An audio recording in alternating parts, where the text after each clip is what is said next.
Dragi ljubitelji dobrih zgodb, danes bomo prebrali tisto z naslovom Vsak dan majhen korak, ki jo je napisala Eva Markovič.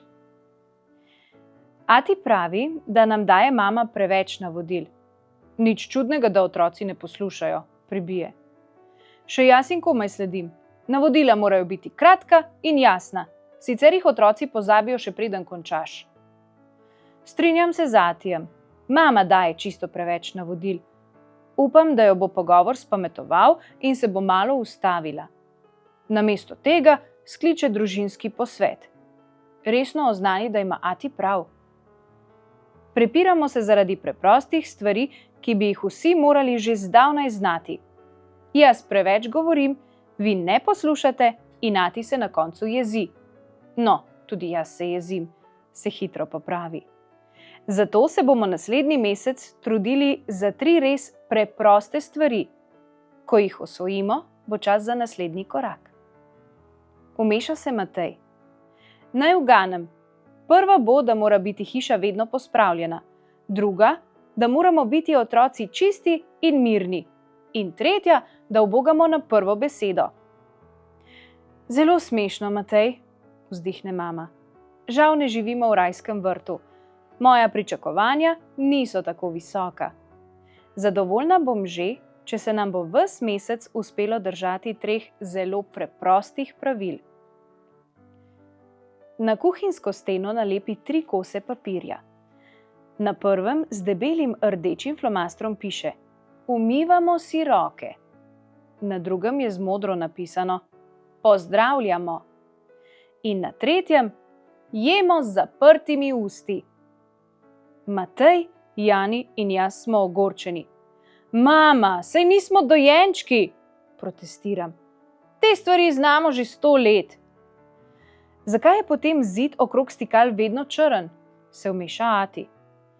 Zakaj so na stolih, omarah in celo na ogledalih mastni odtisi? Ko se vrnem iz službe, ste včasih tako zatopljeni v igro, da še mene ne pozdravite, kaj šele sosede na ulici. In naše kosilo lahko zaradi mljaskanja slišijo tudi 3 hiše naprej. Drug čez drugega začnemo vpiti, da to ni res. Ati zavzdihne. No, potem se nas pa sliši zaradi kričanja. Ampak mama ima prav. Začeti je treba z majhnimi koraki in 3 preprostimi pravili. Prve dni se res trudimo. Jani gre pozvonit k vsem sosedom, da bi jih vljudno pozdravil.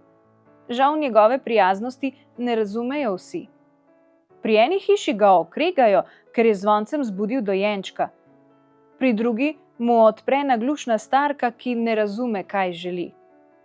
Prijazen in vljuden sem, vpije Jani in krili z rokami. Prikazen huda? Začudeno sprašuje starka in se ozira naokrog. Kje? Matej se zelo trudi pri jedi. Ko vidi, da je za kosilo špinača, ne odpre ust.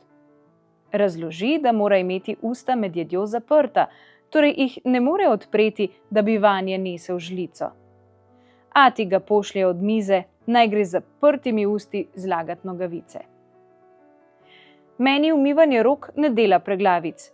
Nisem tak pujs kot sta fanta. Ampak po 3 dneh me mama vpraša, zakaj je na ogledalu v kopalnici odtisnjen cel kup poljubčkov, malo slinastih in malo mastnih. Niso moji, se branim. Za takšne neumnosti sem že prevelika.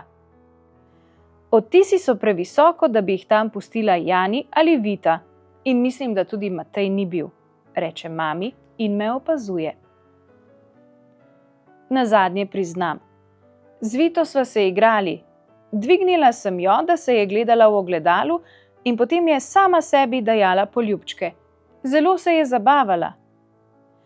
Mami mi brez besed poda krpo in čistilo. Ne očistim samo ogledala, ampak tudi umivalnik in poličko, za vsak slučaj.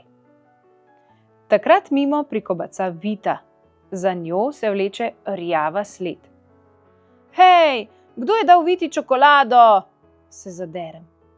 Tečem v kuhinjo, kjer si Jani in Matej delita babičin čokoladni kolač. Z rokami si ga tlačita v usta in me sploh ne pozdravita. Hočem jima napraviti pridigo, vendar rajši pograbim kos kolača, preden ga zmanjka.